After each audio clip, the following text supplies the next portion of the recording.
సమావేశం జరిగింది.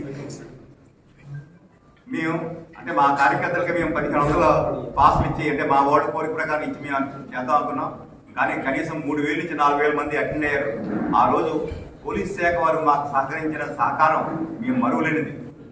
మాకంటే కూడా ప్రత్యక్షంగా డిఎస్పీ గారి కార్యాచరణలో దిగి ఆ కార్యక్రమాన్ని చాలా చక్కగా నిర్వహించారు. ఆ రోజు మీరంతా కూడా కొంచెం మీ అందరికి కూడా అసౌకర్యం కలిగి ఉంటుందని అనుకుంటున్నాం. ఎక్కడ నిలబడడానికి కూడా జాగా లేదు. అలాగే కష్టపడి మీరు కవర్ చేశారు. మీకు అందరికీ కూడా మా ధన్యవాదాలు. ఆ కార్యక్రమం కూడా ఎలా జరిగిందో మీరు చూశారు. మా అధ్యక్షులు ఉప ముఖ్యమంత్రి పవన్ కళ్యాణ్ గారు తన అంతరాత్మనంతా కూడా మా కార్యకర్తలను ఆవిష్కరించారు.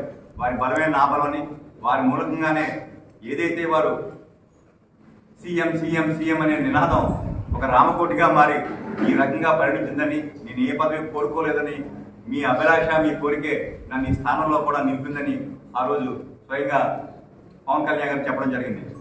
ఆ రకంగా ఆ కార్యక్రమం ఉంటుంది. రెండో రోజున కాకినాడలో డిస్ట్రిక్ట్ అఫీషియల్ తోటి అనేక శాఖలు వారు దాన్ని ఏమంటారో మన రివ్యూ చేయడం జరిగింది, సమీక్ష చేశారు. అనేక అంశాలు బహుశా నాకు తెలిసి ఒక మంత్రి గారు ఈ రకంగా సమీక్ష చేస్తారా అని కూడా అందరూ ఆలోచించేసే విధంగా ఉండాలి. కాకపోతే సారు ఏంటంటే ఆయన ఉద్దేశం ఏంటంటే తెలియని విషయాలు తెలిసినట్టు కానీ ఆయన ఏమో అనుకోరు. ఏ చిన్న విషయాన్ని కూడా ఆడడానికి సంకోచించడైనా అలాగే రమారమి 5-6 గంటల సమీక్ష జరిగింది. చాలా క్షుణ్ణంగా చేసి సమస్యలు ఎక్కడున్నాయి, ఎందు మూలంగా ఈ కార్యక్రమాలు జరగట్లేదు, ముఖ్యంగా గ్రామీణ నీటి సరఫరాలో ఈ లోపాలకు కారణం ఏంటని చెప్పి వారు అధ్యయనం చేశారు. రావాల్సిన నిధుల లభ్యత లేక, కనీసం రీప్లేస్మెంట్ లేక, కేవలం శాలరీస్ కూడా ఇవ్వలేక ఈ వ్యవస్థను ఏదో అలా నెట్టుకొస్తున్నారు. దాని మూలంగా పాత పైపుల మూలంగా కూడా ఇటీవల మన కాలంలో చూసాం డయేరియా ఇటువంటి సమస్యలు వచ్చినాయి. దీనికి అన్ని మూలాలు కూడా ఇక్కడ ఉన్నాయి. వీటినన్నీ మనం అడ్రస్ చేయాలనేటువంటి నిర్ణయానికి రావడం జరిగింది. వాటన్నిటికీ సరిపడా కార్యాచరణ రూపొందిస్తున్నారు.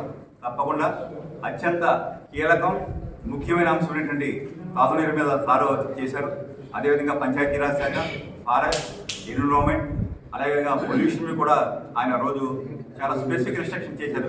ఏం చెప్పారంటే మేము ఇండస్ట్రీలకి ఎగ్నిస్ట్ కాదు, ఇండస్ట్రీస్ లేనిదే రాష్ట్రం డెవలప్ కాదు, కానీ ఇండస్ట్రీస్ కూడా మన బాధ్యత నేర్పాలి. వారి లాభంతో పాటు పర్యావరణాన్ని మేము డిస్ట్రాయ్ చేస్తామంటే ఏ పరిశ్రమను మేము నడవలేము. పరిశ్రమ నడవాలి, పర్యావరణం కాపాడాలి. అటువంటి పరిశ్రమలు ఏమైనా ఉంటే ఐడెంటిఫై చేయమన్నారు. వారిని అందరినీ కూడా మన వ్యవస్థలో పనిచేసే విధంగా ఎటువంటి పర్యావరణానికి కానీ, సముద్ర జలాలకు కానీ, నీటి వనరులకు కానీ కాలుష్యం రకంగా ఉండాలంటే విషయాన్ని కూడా ఆ రోజున వారు దిశానిర్దేశం చేయడం జరిగింది. తదుపరి 3వ రోజున సార్ మొట్టమొదటిసారిగా అక్కడ ఆయనే కోరారు. మన నీటి సరఫరా సంబంధించినటువంటి సిడబ్ల్యూ స్కీమ్ ఒకటి నేను పరిశీలిస్తానని చెప్పి